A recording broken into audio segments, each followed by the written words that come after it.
मैं काफ़ी लकी रही हूँ कि हमेशा से मुझे एक सपोर्टिव एनवायरनमेंट मिला है।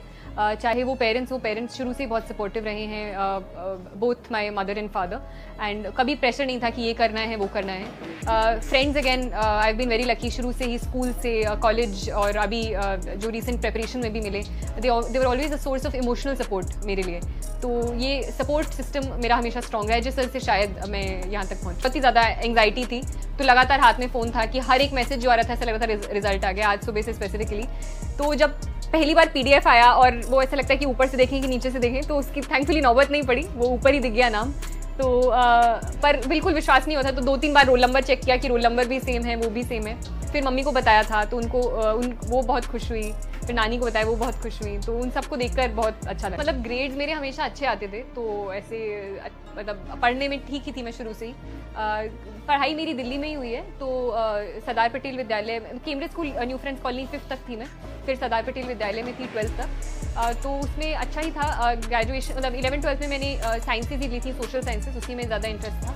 फिर हिस्ट्री ली थी ग्रेजुएशन में, और यही फिर मैंने ऑप्शनल भी लिया। हाँ, चैलेंजेस तो आते ही थे, क्योंकि मतलब इतना ज़्यादा सिलेबस होता है, इतनी लंबी प्रिपरेशन होती है, तो बीच में मन करता है कि क्या ही कर रहे हैं, मतलब क्योंकि साथ में कुछ ऐसे रिजल्ट हाथ में नहीं होता है, हर लेवल पर आपका एक अलग वो रहता है। तो वो बीच में लगता ही था, बट उसके अपने आप को पुल बैक करना, फिर से लगना उसमें, दैट वाज द चैलेंज। तो आई थिंक तीनों, क्योंकि बहुत अलग अलग स्टेजेस के एग्जामिनेशन होते हैं, तो तीनों में अलग अलग चीज़ें चाहिए होती हैं। प्रीलिम्स इनफैक्ट इस बार भी मैं बहुत ज़्यादा वो नहीं थी, कुछ नहीं थी, मुझे लगता है इस बार नहीं होगा इस बार, क्योंकि बहुत कट ऑफ भी नीचे आ रही थी और टफ भी था, मुझे लगा था पिछली बार से पेपर।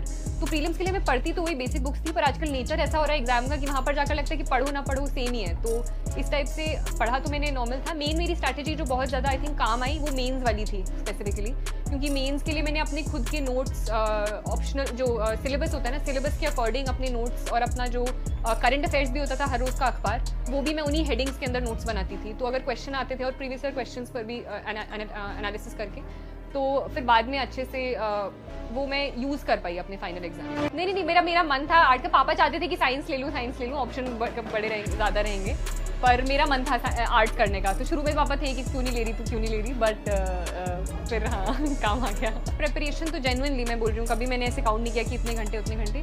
मेंस वगैरह के पहले तो पूरा लगे ही रहते थे, मतलब कि बस खाने के लिए उठे, उसके लिए उठे, तो वो वाला तो लगातार डिपेंड करता है कि कितना आप लेवल पर पहुँचे हुए हो, क्या लेवल ऑफ प्रिपरेशन है। तो मेंस से पहले तो डेफिनेटली बहुत घंटे रखते थे। घंटे ऐसे कभी काउंट नहीं हुए, मैं कई बार ब्रेक लेती थी, तो कई दिन ब्रेक भी ले लेती थी, पर जब पढ़ती थी तो अच्छे से वो कवर कर पाती थी। और बाकी क्वेश्चन में ऑप्शनल मेरा हिस्ट्री था, क्योंकि बैकग्राउंड भी हिस्ट्री था, और उसका सिलेबस बहुत वास्ट था। वो मेरे को इनफैक्ट चैलेंजिंग ये भी लगा था, उसमें मैप वर्क भी होता था और काफ़ी वास्ट रहता था, तो उसको और GS को बैलेंस करना मुश्किल होता था, क्योंकि चाहे सोशियोलॉजी हो, एंथ्रोपोलॉजी हो, थोड़े छोटे ऑप्शनल होते हैं। पर ऑल्दो हिस्ट्री मेरा बैकग्राउंड था, पर क्योंकि इतना वास्ट सिलेबस रहता था, तो उसको GS को बैलेंस करना 2 महीने के टाइम में, वो मेरे लिए चैलेंज। मेरी दूसरा अटैम्प्ट था ये। पहला अटैम्प्ट वो वाला था जिसमें मेरा मीडियम थोड़ा चेंज हो गया था।